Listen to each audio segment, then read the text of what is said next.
off the list. Yeah, the other hero, I think Dazzle they had, I think it was always Dazzle terribly, but also Invoker was another hero they almost always had when they were running the Terrorblade. So, speaking of Invokers, still in the pool, but likely to be a top priority for both the two teams here.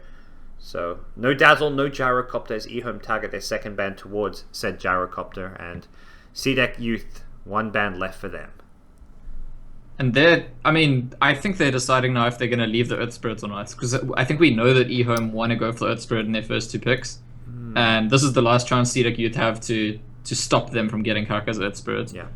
CDEC Youth played one game of Earth Spirit on Demons, I want to say. So perhaps they get a trade-off where if they give away Invoker, they could get Earth Spirit for themselves. But they didn't seem to value the hero quite as highly. Like it may have even been third or fourth pick by them. So the decision is to ban the Invoker, and EHOME, they want Earth Spirit, it is available for one of these two picks, or at least the first pick, unless it's taken away by CDEC Youth.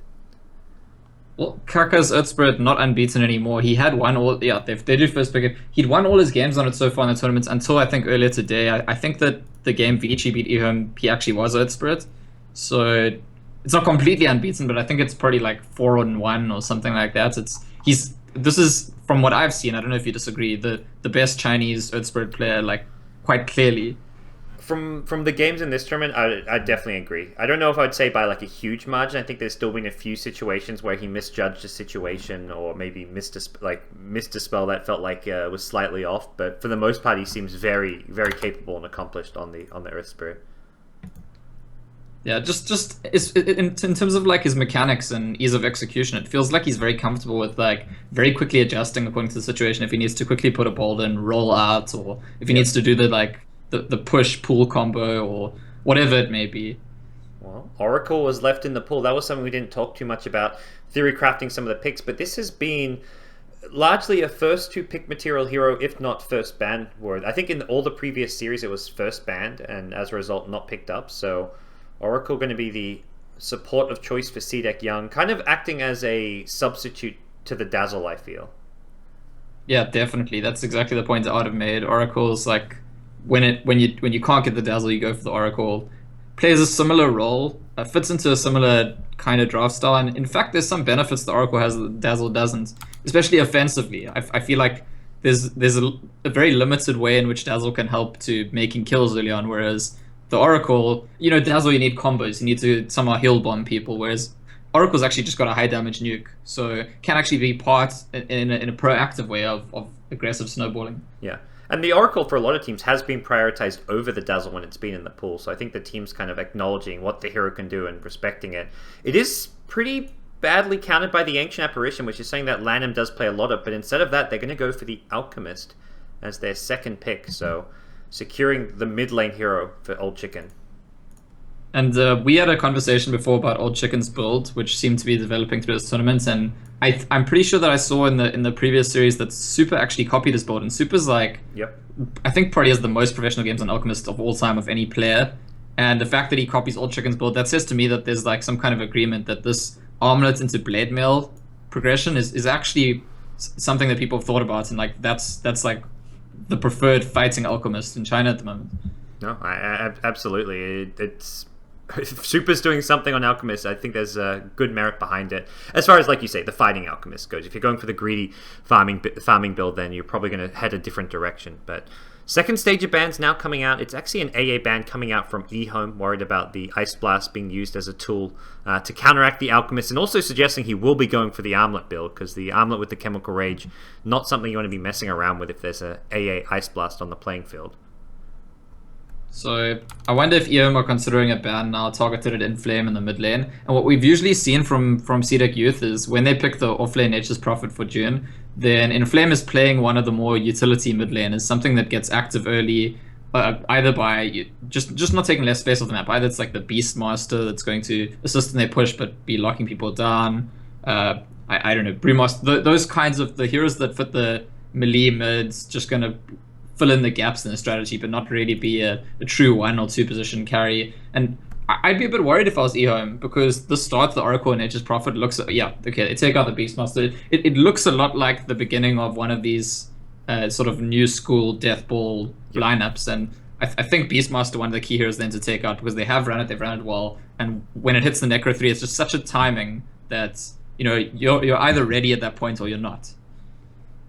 Well, we're going to at least take out one of the options there. There's still other things we've seen if you want to go really kind of out there. The Abaddon run as a mid lane of the Inflame, as far as like those more tempo controlling, well, not so much tempo controlling, but more death ball oriented mid laners that doesn't necessarily win his lane, but can kind of hit the right timings where he kind of contributes to a push in such a way that you can't fight into the hero whatsoever. But Abaddon, I think, a bit weaker against Earth Spirit just because the hero does not match up well against silences per se.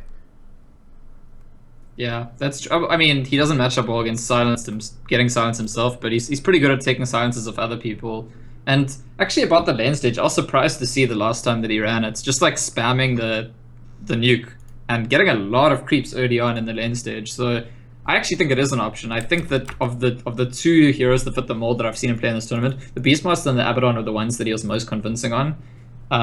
So I wouldn't be that surprised at all. Obviously, CDEC.Y taking a while on this ban because this is the ban where you get to pick immediately after. So usually when a team takes a long time at this stage, it's a sign they're thinking about the ban and the pick, not just the ban. Yeah. The problem is they're chewing away at their reserve time, so if they knew what they wanted to ban, they could maybe buy back some extra time for that pick as well. But they're going to really chew through this and decide this is going to be the last time they can really think things through for themselves and see if they target a CTY here or something else. Queen of Pain's still in the pool, one of the big ones, but it's going to be an Undying ban, so taking out a possible offlaner for 11, or as we saw last game, the safe lane support for Lanham. So CDEC.Y now pick coming up, and it seems they've just figured out the ban because they're not entirely sure right away what they want to be picking alongside this. So perhaps feeling a bit pressured here in the drafting stage. I almost feel like they were contemplating if they can pick the Undying, and if they're not going to pick it, then they have to ban it, because they must be familiar with the way they lost and the way that EHOME just beat Vici Gaming, where EHOME have all these kinds of, like, you know, the Undying, the Timbersaw, the Earth Spirit, all these heroes that are tanky, survivable, difficult to kill, but they also like produce some kind of elements of the team fight that you just have to deal with. And so they're just like, okay, we're not going to take the Undying, we don't have to deal with that kind of strategy. And they actually pick up the Disruptor now, which... that's interesting to me. I mean, it certainly gives them that chase power, combining with the other heroes they have so far, and it's going to be nice against the Earth Spirit, stopping him getting away. Yeah. And I feel like that's a very small thing with the Earth Spirit, because normally he's just hiding in the fog, waiting to roll on you. The actual escape from the rolling boulder is something that doesn't really come into play as much, since he stays on the level 1 rolling boulder with a long cooldown for a long time. So I almost wonder if there's something else in mind with the Disruptor pick, because this, to me, isn't like a clear... like, it's not like a clear, oh, this is a great Disruptor game by any means, looking at EHOME's draft so far. There's some minor synergies. I think I agree with you. I mean, one thing that comes to mind is we commented before on how well CDEC.Y used their scouting. And yeah, they had the Beastmaster, but also with the Nature's Prophet, just running the treants around. And any game where you're gonna plan to abuse vision and have a lot of scouting, Disruptor becomes automatically a stronger hero because you catch people out more often. But I think I do agree with you that we will probably see the Disruptor pick explained a bit further with the next pick. Yeah. It does block off some of the options that EHOME perhaps like to go for. Visage, the hero for EHOME, and you've always got to wonder, is this going to be like a Drove Visage type strat? CTY not really known, or EHOME themselves not known for those kind of strategies, but definitely something that does fit in with the Visage. Yeah, and you kind of like just on the borderline of if they had picked 3 melee heroes, then you kind of know it. Nobody picks Drow, Visage, and 3 melee heroes. But sometimes you do have the double melee plus the Drow, the Visage, and one other. The only reason I'd be doubtful is because the Alchemist is there as like this kind of greedy core, presumably.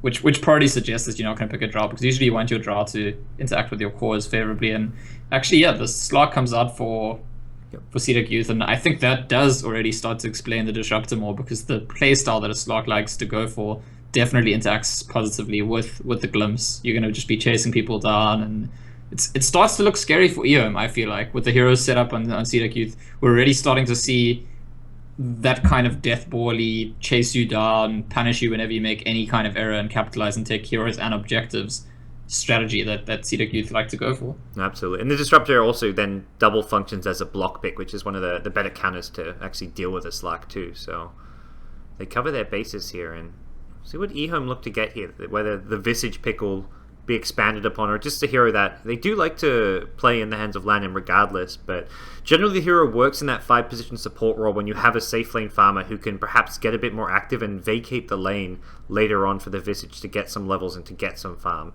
That kind of Q style Visage where you go for like the arcane boots into mech and get those teamfight items. So, do you have any thoughts on the sort of reappearance of Slark? I mean, we can talk about the anti-mage soon, but I feel like Slark's a hero that was popular and then faded away in large part because Doom becoming really popular. And is it now, at least in pub games and also in some professional games, I feel like Slark's become extremely prominent again with the new patch and even toward the end of the previous patch. Is that related to the fact that Doom disappeared for a while? It's probably is there anything else to it? Slightly related. He fell. I think there were clear reasons as to why he kind of disappeared and fell off, because the hero just kept getting nerf after nerf to like his spell damage, like the pounce damage. I think it was more the pounce damage rather than the darkback damage, but he just kept getting hit with these small little nerfs every patch for a while. As far as the reappearance goes, I don't really know. I don't really have anything clever to say about that, I gotta say. Have you got? I mean, you think that the Doom plays a big part of that? Yeah, I sort of do. I think that Doom disappeared completely for a while from CM, and that like says, okay, Slark, welcome back. And then there's also the fact that Doom was nerfed at some points. That I mean, that's still a while back. That when you Doom the Slark, he still gets his regen, unless you have the Academic Scepter. And well, the Dooms come back now, but we don't know how strong it is. I think that's probably some part of it. Anti-Mage is obviously a good carry pick against the Slark, because Slark likes to hunt enemy carry heroes. And you can blink away from Slark until he has Abyssal Blade. But I gotta say, if we go back to the EHOME draft now, I am not a fan of Anti-Mage Alchemist. And this is something that I cast once, I think, a couple weeks back with Llama Down Under. And I think I went and looked it up and found that it had only been done like once or twice before that in the history of like Pro Dota, and it had always lost. We're gonna have a quick remake, by the way. The game wasn't on the ticket, so... Like, I think Anti-Mage plus Alchemist, I need to check again, but I feel like this is a setup that hasn't won. I think that Cloud9 were the team that did it before, with Ritsu's Anti-Mage and Brax's Alchemist. But it's like the definition of greed, basically, because you have two heroes whose early game is all about farming, and sure, you could say they're going to go for a fighting Alchemist build, but until you get your first 1 or 2 items, it's still like you have two heroes that their contribution is just taking space. They're not giving anything back. Yeah, no, I absolutely agree that it's very, very... Like, the lanes themselves are incredibly vulnerable, and I don't feel they've got the best things to protect their lanes. They're versing an incredibly strong support duo. Disruptor and Oracle, to me, like some of the best laning supports out there. If they want to contest the lanes, pressure the AM, they definitely can, and even if they're not running like an aggro tri lane, just having like a dual lane setup is something that they could kind of struggle to deal with here. It's very bizarre. It's like you know that the CDEC Youth team likes to be aggressive. They like to deathball. You know that their lineup is built for doing that, and yet you go back for a fairly greedy group of heroes. I mean, even the Visage and the Nyx Assassin, like if you look to the other 3 heroes that need to do the work early on to sort of keep them afloat, I feel like Visage and Nyx Assassin are heroes that need levels. They need time. They're not like instantly relevant. It's not like they've got an Undying and a Spirit Breaker that are going to like make that space from right at the beginning. So I think if the game starts well for CDEC Youth, EHOME might just never make it to the game. Yep. And the Batrider pick for Inflame, so you talked about having him more on like a tempo control or something less greedy. That's exactly what they've done. He played the hero earlier today, and he played it phenomenally well. That was the game. Burning was Anti-Mage, had a 12-minute Battle Fury treads, yet despite that, Inflame managed to find kill after kill and just lead his team to victory. So this is something I'm kind of excited to see again because of how well he did in the past. Looks like the lobby's up. I can see it on the Chinese stream, but are you in the lobby by any chance? No, it doesn't. I mean, I've just been searching the team names. That's what worked for me last time, but I'm not finding it right now. Yeah, sometimes you have to like restart Dota before it shows up here. Hopefully they don't start without us, but I'm going to quickly restart my Dota and try get back into the game. Let's see if that works. But I imagine they may get impatient and try and start without us, but sometimes finding the lobbies for these Perfect World servers can be a little bit finicky. Alright, restarting Dota, and I still do not appear to see the game. Right. It's like it almost feels like it takes some time. between them making the lobby and like it getting past the firewall for us to see it. Like it's fine when because they normally host the lobby right when a previous series ends, so that's normally fine. Like we get in no time at all, and we're there before the players. But it looks like the live game is in progress, and they have started without us. So let's hop into Dota TV, and do apologize for those of you guys out there with a Dota TV ticket who are hoping to watch it. This one's not on us, but we'll we can hop into Dota TV, and hopefully so far it's been so good today as far as not getting too many lag and delay issues. But yeah, I wonder if there should be someone in the world who understands how this works, right? There's someone sitting at Valve or somewhere who like knows that, hey, perfect world, the way the hosting works is when they put a game up, it's delayed before we see it. I just missed the old Dota 2 client where you just put in a password and it shows you all the lobbies with that password. That was beautiful. That was my personal favorite. You wouldn't have to know like the server, the game. Like now there's a game name, a server, and a password, of which you have to know like 2 of the 3 things for. So it makes finding games very difficult. We'll show the Chinese stream for a bit. We're still loading into Dota TV here, so we'll be a little bit delayed since it looks like there might be a 2-minute delay on Dota TV. Not entirely sure on that, but you guys can see us. Yeah, I'm sure there's more to it technically than it seems, but sometimes you feel like with Reborn, there's things that were in the old client that just like, why couldn't they just keep them? You know, like rewinding live when you're watching a game. Like, yeah. That would be, for me, that's like, okay, now we're casting from Dota TV. But if we have that feature, it would actually be some kind of cool bonus that, you know, one of us could go back and check something. But that's also not there yet in Reborn for whatever reason. All right. You managed to get into the game in Dota TV, though, now? Yeah, I've made it in. Okay, cool. Well, they're going through the motions. They're picking their heroes. It will be all picks, so we'll have to just wait things out here. And good news is I shouldn't miss any kills since I can cheat and see where they happen on the Chinese stream. But we'll see. No promises, guys. So yeah, CDEC.Y, we talked a bit about their draft, and on the EHOME side, going very greedy with Alchemist, Anti-Mage. You even mentioned heroes like Nyx, and to a slight extent, you could say the Visage, just needing a lot of just early game levels and even a little bit of farm before they can really be active. So I feel like Kaka, especially on this game on the Earth Spirit, is going to have his work cut out for him, creating enough space and getting his team like the scouting information they need to have a good early game. Yeah, I absolutely agree. I think there's a lot of work to be done by Earth Spirit to keep them in the game early on, and it's not just about the lane stage, it's about immediately after the lane stage, those next sort of 10 to 15 minutes, which have come to be like the decisive 10 to 15 minutes in most of recent Dota 2 metagame. If I'm CDEC.Y looking at these lineups, I just feel like, you know, like, have EHOME not been watching us? Like, what's going on here? Because it seems like they've played into our hands, and I think they'd feel really, really confident with the situation they've drafted themselves into. Yeah, and getting the last pick into a Batrider, they throw in some control to actually be able to catch and kill off the Anti-Mage. So I don't necessarily think this is really going to be a great Anti-Mage where it's like, okay, yes, they've gone a bit greedy, but if Anti-Mage comes online, they can't deal with him. They've got the Disruptor Silence to lock him in place after the lasso. Slark does pretty good damage when he's just fighting the Anti-Mage head on. It's going to be some time before I really see Anti-Mage having an impact on this game. Well, like you say, it's not entirely lost. We'll see what EHOME can do in the early game. They could just execute the draft really well and be looking to do something that we're just not quite seeing yet. Looks like they're considering... Okay, maybe not going to. It looked like they were considering actually contesting Old Chicken's first bounty run on Alchemist, which is not something we actually see that often. Despite the value it gives, we usually just see teams accepting it because obviously the Alchemist team is going to have their whole team there and be ready. Also, interesting to note, Alchemist, instead of going for the Stout Shield, opts for the Magic Stick against the Batrider, so a bit of a deviation in the build, and with good reason. AIM trying to contest the bounty room. Is he going to get it? No, Alchemist gets it. That would have been a big pickup, and worth the attempt from the Slark there, I feel. Nice little play there, although he doesn't manage to secure it. Yeah, as it turned out, the whole team wasn't there, so there wasn't really that much of a cost for Slark to try, and it would have been extremely significant if he got it. So Alchemist, he's bringing out the Boots now. So he's going to have Boots first item with the Magic Stick to help deal with the Inflame Batrider, who it looks like has a fast bottle coming out. But life against the Bat just gets a bit easier the first waves. You're not quite as at risk of dying when you've got those Boots here. So we'll see how Alchemist can do. Okay, so already seeing something that's a bit innovative in EHOME's draft, and I think this is very clever. We're talking about how they're weak in the early game, they're being greedy. They leave CTY's anti-mage just at the bot lane to 1v1 against the June off-lane Nature's Prophet. And I think that's a very smart move, because this is a lane that anti-mage is going to be perfectly fine in on his own.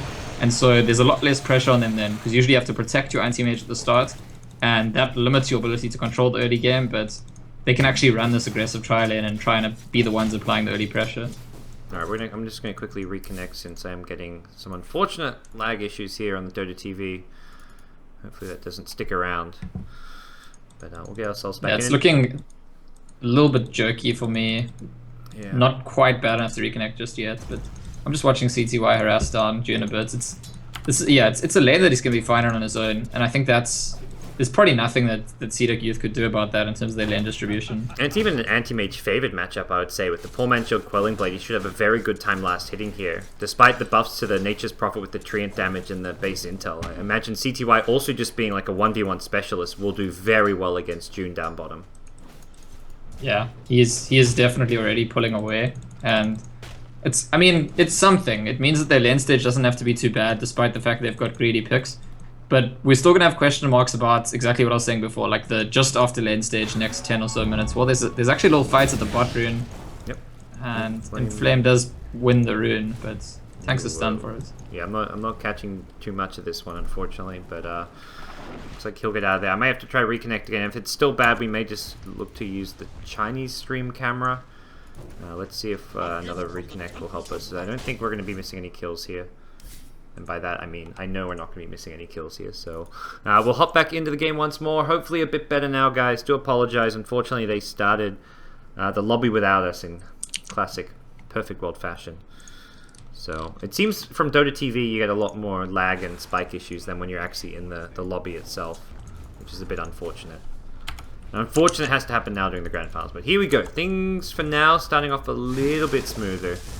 I'm not going to hold our breath just yet, but the lanes, yeah, looking really good for EHOME. They've got 15 CS, 5 denies on the anti-mage, almost doubling up the last hits of the Nature's Prophet. So all three lanes looking solid. And Slarky doesn't actually deal very well with offensive lanes. He's quite weak in the actual laning stage itself. Yeah, Slark very good at dealing with offlaners, but not very good at dealing with, you know, when the lane actually gets contested. So Old 11, as a result, kind of getting the edge here. He's gone for just cheap, cost-effective starting items. Poor Man's Shield, Magic Stick as the main go as well, and all useful things considering there are 2 ranged supports. And this is with a Disruptor Oracle. They've picked a very strong laning support duo, but despite EHOME having a melee hero in the Earth Spirit, the Nyx, it's just not a lane that CDEC able to do much in with the weak Slark in the lane. Yeah, so definitely the first stage of the game, it's a victory for EHOME, especially in the context of we expected them to maybe start struggling. It's another rune fight at the top rune here, and this time I think Inflame he's not actually going to be in danger. He's going to lose the bounce. Oh, he even swoops back in here. That's very aggressive from him. He gets hit by the boulder smash soul assumption, but surviving on about 160 HP. Alchemist still lurking around. Is he going to go for the stun here? So on the back foot here, he does start channeling it, but with Bat-Rider going full retreat, it looks like he will just stun himself and head back to lane. Yeah, so I think the timing here is Bat-Rider Blink plus... I want to say Slark Blink, just because that's what I saw him do the previous time he played this hero, but I'm not sure if he will. What helped about it there was precisely the timing, though. Get it a little bit quicker, get active on the map, and that's when you start grouping up and doing things. But until such time as that happens, until they hit that timing, it does look like EHOME's in control and it's their game. Yeah. And we kind of looked at the aim like, oh, this is very greedy with the Alchemist, but it feels like EHOME almost had a plan to go into picking this just because of how well it can match up against the Nature's Prophet. We're seeing 34 last hits, 10 denies on CTY's AM. He is destroying this lane. Mid lane, Inflame getting very aggressive, looking for the kill on Old Chicken, who does throw the stun, pop the wand, Inflame underneath the tower, in comes Kaka. Looks like he should get a return kill. 1 kill goes away with the Bat-Rider. It's first blood, so it is worth it in the end for Inflame. And Kaka still with sick charges and a salve, so he doesn't even have to go back to base and heal, and he's going to pop that salve and leave the mid lane for now to the Visage to get some XP and farm, although I imagine Alchemist will be returning fairly soon. Yeah, and I completely agree with the anti-mage and Nature's Prophet thing. I mean, I thought during the draft it's also because Slark Pounce isn't that effective against anti-mage, but I think it's a weakness of CDEC Youth who've been running this Nature's Prophet all tournament. Well, speaking of Nature's Prophet, he's been caught, he's dead. They've rotated Alkin for this one. He'll get the stun off and June will go down. That was probably not where Nature's Prophet expected the Alchemist to suddenly show up at, as Nyx actually dies in the top lane while that was going on. Actually died before the point Prophet died. The point I was going to make is that there's something I mean, CDEC Youth have been running the Nature's Prophet in a very similar way throughout the entire tournament.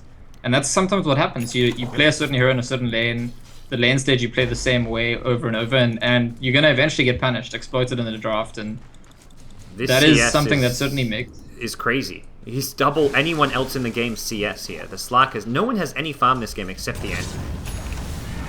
Mid lane they've gone in now. Inflame on the Bat-Rider getting stunned up once. There will be a secondary stun. Inflame goes down here. Unfortunately, we're missing a few of that. We're missing some slides here in our presentation, and will be an Oracle counter kill onto the Earth Spirit, but he pays for it with his own life. Top lane again, Slark aim getting aggressive here on Old 11.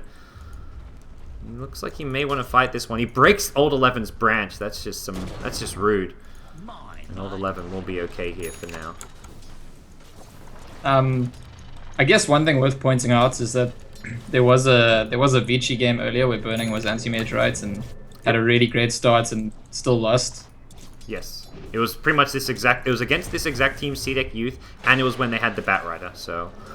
By no means is the anti-mage getting like a 12-13 minute Battle Fury treads a sign that you're going to win the game by itself.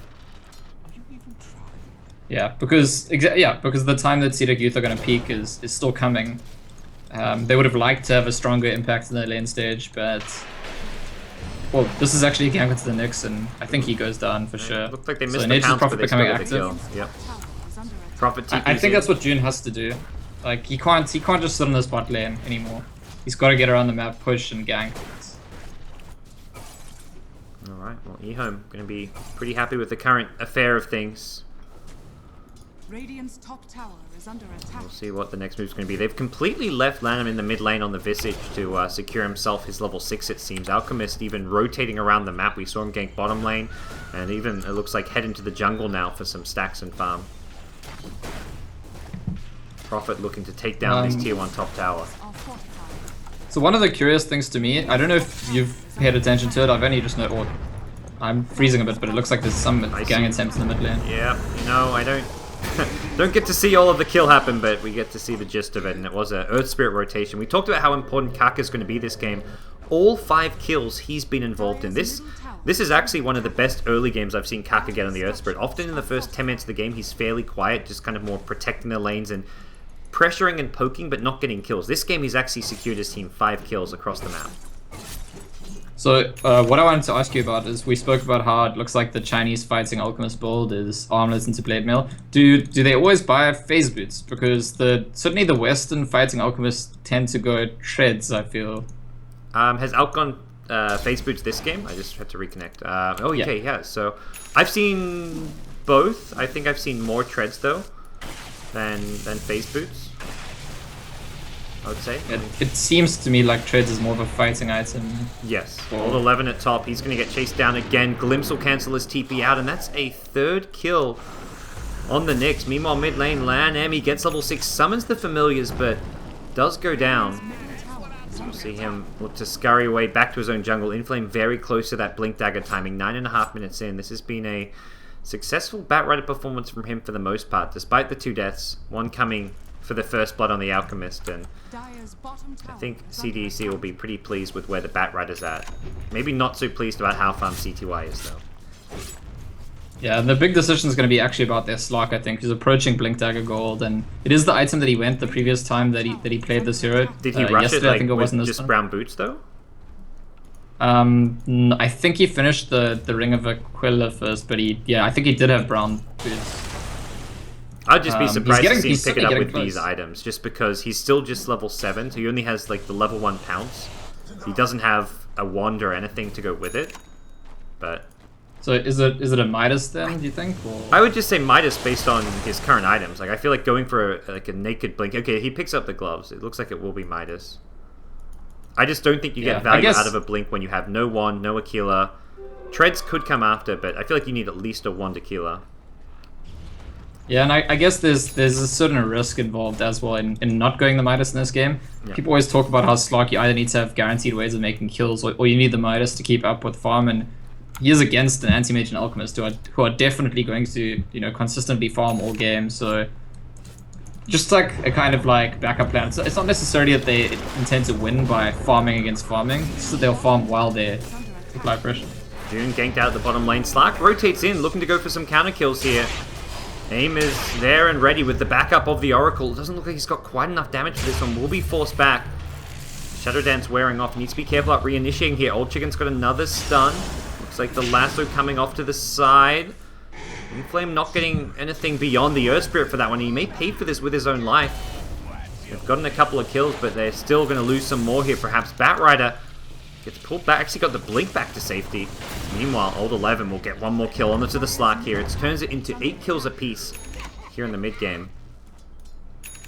It's been a bit of a bloodbath here, but still anti-mage farming and almost getting a T1 mid tower.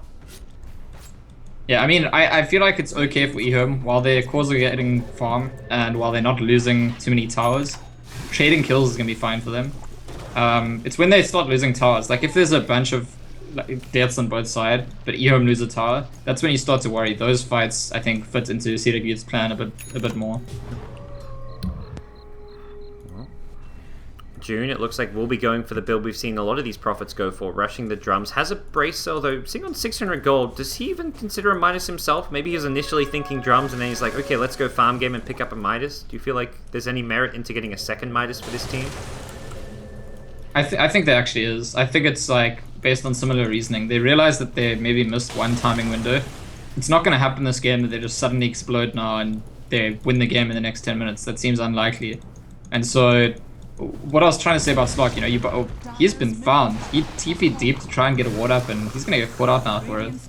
June, the stun landing, and it looks like even Antimage will be there for some golden experience. He bought the Necro recipe, so definitely not going to be a Midas. Okay. I mean, there's a certain risk. If you go for both the Midases, it's like maybe you spend too much time investing in a farm strategy that can't really win. But the first Midas, definitely, I think, justifiable. Slark needed to catch up levels a bit, and there's a sense in which I think they know that they're, you know, it wasn't going to be, oh, we hit our first item on each hero and suddenly we just go. It's a slightly later timing, which, well, that's a decent pick-off there on the Earth Spirit. Doesn't look like EHOME are done just yet. Old 11's there in the Vendetta, possibly looking to re-engage, but doesn't find too much. He's getting a personal delivery service from Lanham's Visage, who is bringing the Claymore, the Voidstone. What a good friendly support he is. And he'll pass him over to CDEC.Y, who completes his Battle Fury. Battle Fury treads 13.5 minutes in. Also finds a D-Ward here. One of CDEC.Youth's aggressive wards. And that was something with the Batrider game CDEC.Youth had earlier today when they beat Vici Gaming. Very much the deep aggressive wards was a key part of that. And it looks like Lanham is going to get 2 successive D-Wards off. So this really cripples CDEC's vision that's deep on EHOME's side of the map. And their ability to find pickoffs gets largely negated by this. Yeah, it's not exactly the game CDEC envisioned so far, but they're gonna go for kill on CC1. Silenced up. Have they got the damage for this? They'll still have the glimpse. Yep, they pull him back in, and CDEC.Y, I believe, is dead. There we go. Just took a freeze. Did you also get like a bit of a... Yeah. I saw the glimpse back, and then the screen froze for about 2 seconds. I'm like, is he dying? Let me know here, guys. All right, we'll try one more. Yeah, and it's super important. I mean, I think we talked about it yesterday or the day before about Naga Siren when CDEC proper were playing with the Radiance. It's like, you can have a lot of net worth with Naga with Radiance or with Anti-Mage with Battle Fury, but recognize that all that gold does nothing to keep you alive or let you survive a gank or fight. And so there's still room for CDEC to punish them. I mean, they're not gonna, if they don't pressure the Anti-Mage, definitely he's gonna keep getting farmed. The Alchemist is probably already too late to stop him getting farmed. But if they killed, I mean, if CDEC.Y were to get like 3 or 4 deaths in a row, like suddenly the game looks very good for CDEC.Youth. Yep. CDEC.Youth, yeah, it's still a very neck and neck game for them if they can find the pickoffs, and still looking like that's the play they want to make here. EHOME secure themselves a tier 1 tower at bottom, both Alchemist and Anti-Mage, with big amounts of farm right now. And we talked about the Alchemist build. It will be the Blade Mail completed to go with that armlet. Again, going back for this Dire's build we've bottom seen tower time and is time under again. attack. It's how they won against Vici against Burning's anti-mage, right? Is under attack. Burning got killed many times in a row. Yes, I think. he died about So- like 4 times in like a 5-6 minute time span. And do you think they have like any weaker or how do their tools compare for killing him? compared It's to that similar. game? I'd say Like, it's very similar with the. If anything, it's slightly better since they've got the disruptor. I would say they had mostly just the Bat Rider that game. yeah. So I guess it's. I mean, look, it's also on the anti-mage play. It's also on CDEC.Y and his teammates to position well, not get caught out. But that's kind of like it. Almost feels like this is the decisive part of the game because if you get past the point where they can just pick off anti-mage, it's very difficult to see CDEC.Y's game plan after there. Well, this game could, like you say, largely come down to CDEC.Y's play and his decision making. We didn't see Burning exactly execute the classic Burning anti-mage earlier today, despite the good start he had in the laning stage. So, Dire's middle tower is see if under anything attack. different will come out of CDEC.Y. He's been playing a decent amount of anti-mage as of late, so a hero he's going to be fairly comfortable on. And for now, his team looking to create some space. Old 11 just going Radiant's deep top onto the tower is enemy under side of the attack. map, getting information for the anti-mage as to where some of these heroes are on the map. Oh yeah, CDEC.Y definitely comfortable in this hero. I mean, he's the one who's been buying all these strange item progressions recently, like with the early casual hyperstone He- makes it into you know, Assault Cuirass. Burning actually did the casual hyperstone. So if Burning adapted the CDEC.Y hyperstone build, then much like Super adapting the Armlet Blade Mail build, it seems like that may be actually a new way of building, like a maybe more optimal way of building the hero. Dire's The new generation of Chinese players have become the true masters, It, and the veterans are now learning from them. it could be. It could be. It's good to see like those players at least not stubborn to like try and adapt or try these new ways of playing heroes that perhaps to them is like their signature hero, but you can always learn something new. I mean, there was a stage where anti-mage Battle Fury was unheard of, and you used to just buy Vanguard and like Vlads on the hero. So everyone goes through that stage, and I think you're exactly right that there's a kind of stubbornness in older players that can definitely cost them. So it's absolutely a positive sign. CDEC in a very aggressive position here with 3 heroes. They've also got the one in the mid lane. That's the Slark. Old 11 in the Vendetta. Who's going to get the jump on who? Kaka leads the way with the Boulder Smash. Gets Icy to start the fight off. Disruptor is dead and EHOME have started things off with a pick off. Inflame, his TP out will be successful. We'll get the follow-up catch. Bottom lane, Nature's Prophet will be TP'd upon by CDEC.Y and Old Chicken here as well. Can they catch him with a stun? It seems likely considering they've got the Quelling Blade through the Sprout. June gonna go down, and that's 2 kills going the way of EHOME. Old Chicken gets himself a double kill at that. Radiant's bottom tower So is EHOME the ones actually making the pickoffs, and that's a very bad sign for CDEC Youth. And honestly, as much as I said I'm concerned about a draft that has anti-mage and alchemist, and I think the data suggests that this is like a draft that doesn't win usually. If you're ahead, if you're ahead early on and controlling the game and setting the tempo, it seems. I mean, this is why I say the emphasis on right now. Where they catch the Nyx in the mid lane, and that should be a pick off, but it's just a Nyx assassin. He's pretty much been the Space Creator tempo controller for them, and it looks like CDEC are going to lose heroes to do so. They lose Batrider's dominating streak to Lanham's Visage. And with a medallion up, do they even consider a Roshan? They've got good minus armor with the acid as well as the medallion. It seems they are going to poke their noses in. Anti-Mage is nearby with that Hyperstone. Hyperstone Yasha, it's the CDEC.Y build, and I'm going to say it's no Vlads, but it's still pretty good for taking Roshan with all the attack speed you get out of this. But CDEC in the neighborhood, it looks like they will back off and come back for Rosh another time. Yeah, it's always a risk to go for early rush when the enemy team is mostly alive, and even though they're ahead, it's like really EHOME are ahead in a way that's like if they just don't take risks, they'll definitely win this game. That's like their way to lose is by being punished for taking risks and making mistakes, and we do know that CDEC Youth are good at punishing mistakes. 11 in the mid lane, caught out, gets the Carapace off, and Aim's been silenced up, does not get a chance to Shadow Dance. He goes down without using the ultimate, and it looks like that may not be all. They're chasing, looking for more Kaka. Radiant's top tower. He shoots, he scores, he hits Demons, and it looks like Demons may go down as well. A Courier also, the Dire Courier, that going down, so EHOME Radiant's top finding kills, finding Couriers, and CDEC.Y swoops on in. I believe he was the Courier Slayer. Demons, his sun burning bright, will be going down. Courier died at the backlines with a Sanj, it looks like, and EHOME back off to perhaps take some objectives here. And you talked about this draft being ahead. It feels like they're very far ahead right now. Prophet's causing some problems with the split Radiant's push, top but tower is under attack. ultimately CDEC.Y will just come back and defend that. I think this anti-mage hyperstone is like, it reminds me a bit of the Naga or the Alchemist Octarine core in the sense of like, there's a recognition that this is just, this is gonna speed up your farm more than anything else. It's actually gonna be 2 kills. At least one each side. Looks like Inflame may, well, one for EHOME that is. They're looking for a second now.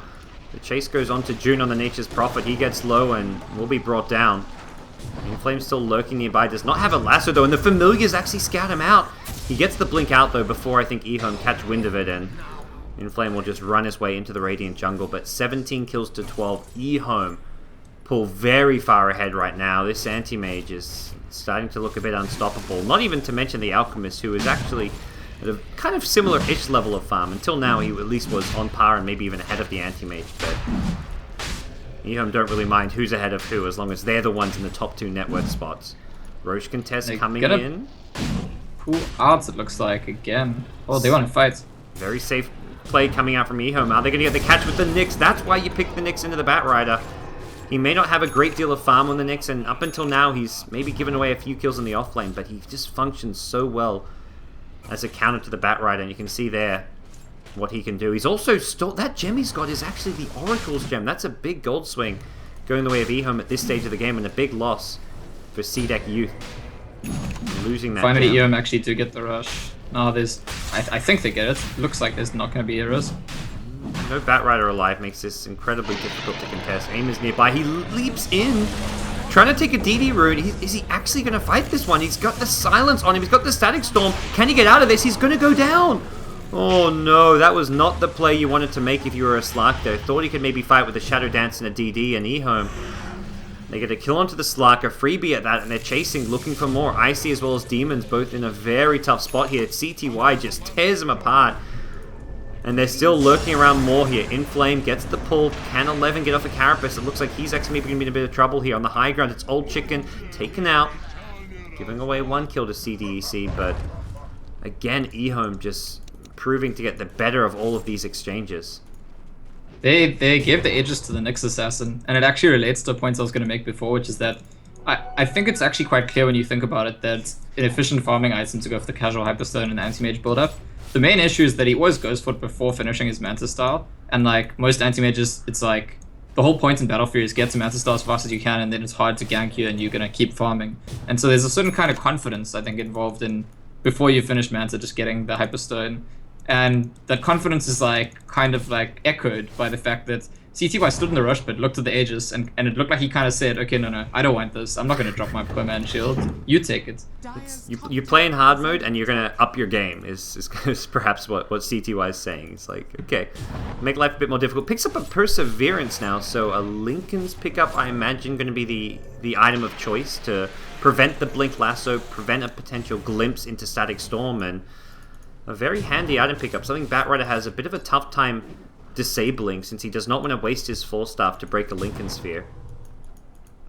Yeah, it's nice to see the different influences because the Hyperstone thing is definitely CDEC.Y's, but I feel like the preemptive Lincoln's build up on anti-mage is like sort of an eternal envy thing, and this is how professional Dota players play, you know, they see someone do something, it's good, they copy it. Old Chicken's being caught out here with a lasso, but he did get the Chemical Rage off. Have they got the damage to burst him down? It doesn't look like they do just yet. No, he's still low. Old Chicken healing up with the Rage. Blade Mail active. Aim's going to come back in and they will break him. Oracle with the constant Purifying Flames getting the kill. Nyx dies once, but he will be respawning soon. He's the one with the gem, though. He needs to be careful not to die. Gets the blink out. And now it looks like they're going to re-engage. CDEC.Y shows up to the party. Takes out Nature's Prophet. Can blink forward aggressively as well, and it looks like he'll get a secondary kill onto Demons. Oh boy. Anti-Mage, 18,000 net worth, and Lincoln Sphere can be bought pretty much now. Yeah, this is... CDEC.Y doesn't lose from this position. That's what I feel like. I mean, I don't know if that's... I'm going to be told I'm biased or being a fanboy or something, but it's like... I've watched him play anti-mage several times, and when the game goes this well, it's just like... I don't know, what do you... I spoke earlier about how once you have the Battle Fury Radiance on a farming hero, the net worth's not worth its full value. Oh, they actually... Did they get M? Yep. Yeah, he's had a rough game. He's just tried to make plays happen a couple of times like that. We saw it at the Roche Pit and we'll see it again. This is what you do when you're just this far behind. You try and just extend and push your heroes to the limit. And just Yeah, so things a little too the far. corresponding points the corresponding points I want to make about, okay, yeah, as you hit your Battle Fury Radiance, it's a farming item. It's not worth its true value in terms of getting into a fight. The opposite is like Furion went for Necro 3, but the game is now set up in a position where that item doesn't really do that much either. He doesn't have the room to split push. They're definitely not grouping up and pushing. Like, sure, Necros do something in a fight, but if you're told June, all you're gonna be able to do is like defend and try and win fights and make pickoffs, he wouldn't have gone for this item. Well, EHOME in firm control of game number 1, just 26 minutes in, but they're already looking at almost a 20k net worth anti-mage. That has got to be as scary as it gets. Inflame's got a Yule Scepter now, so there is a way to break the Lincoln Sphere, at least for him. Dire's bottom tower has fallen. Possibly puts killing the anti-mage into a slightly more viable option. Dire's bottom There's that tower Aether lens on the Oracle, and this is maybe one of those positions where I feel like you're sufficiently far behind that I honestly think you're getting better value out of the Glimmer Cape or 4-staff right now. I totally agree. But He's committed now. And the item, I mean, he's going to be defending high ground most of the time. I guess it means he can be in a slightly safer position to use like a False Promise in some of his spells, but the trade-off of being CDEC.Y able to baits. 4-staff is like a teammate. he tried to bait by putting the Lincoln's buff on his illusion, but I guess it's a bit obvious because you don't usually put the buff on your real hero. Yeah. It's like, hey, why did he actually activate that and not just leave it lying there? So they don't take the bait. Well, he can now mind game them and start putting it on his real hero just to confuse them, perhaps. If he wants to really be next level. Actually. Oh, I sent a Lincoln's illusion at you. Now I'll just send my real hero with the Lincoln's cast on it. Yeah, you'll just ignore it and then suddenly you get 3 shots it or something. CDEC.Y even poking at the high ground here. He's gone in forward. Just doing some chip damage to the tier 3 tower with the illusions. And he'll eventually blink backwards. CDEC.Y very, very farmed, and that is a problem that's not going to change anytime soon. Earth Spirit, by the way, with an Aghanim Scepter, have not really been keeping track of Kaka, but most of the time we've been seeing him go for more utility items, go for a 4-staff or a Yule Scepter. This is, I think, the first time I've actually seen him just rush the Aghanim Scepter, but with the nature of like this game where you've got these big frontline carries that you may need to just pull out to safety when they get lassoed or caught by a Disruptor, I kind of like the Ags Rush this game.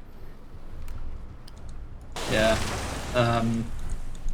Yeah, I guess, and I was thinking, you know, maybe don't buy the Ags because your Ulk's going to get maxed out soon, you can buy your Agses, but honestly I think that they, even though Ulk could be maxed out soon, they're probably expecting to win the game before there's time to buy people Ags. Yep. They're on track to close out this game in the next 10 minutes or so, I'd say. Yeah. And Aegis is going to be available in about a minute and a half's time. Well, 11 scouts out the Slark here, who should realize this with his Shadow Dance wearing off. Are they going to get the grab here? It's going to be actually at the bottom lane. The lasso comes in, Old Chicken the target, but he's going to survive this one for now. Chemical Rage is up, and it doesn't look like they've got the damage for him. He's going to turn around, channel up a stun. AIM cannot TP away from this one. It's going to be a kill onto the Slark, and the secondary kill attempt onto Inflame. It's going to be a success, I can only imagine. The Yules will delay the inevitable as he gets chased down and brought down by a Visage. Now they just look to march down the bottom lane. Oh dear. So this is just 2 sides of Raxes at least. Well, this is looking close to unwinnable. By the way, CDEC.Y, he's actually on the high ground. 1v3. So there's no problem whatsoever. He's blinking in aggressively. He's picked up that relic that he loves to buy. He's hidden buildings, and he's going to blink in aggressively. Okay. That's when you know CDEC.Y is doing something. Old Chicken's there to back him up this time, and CDEC.Y will blink in once more, looking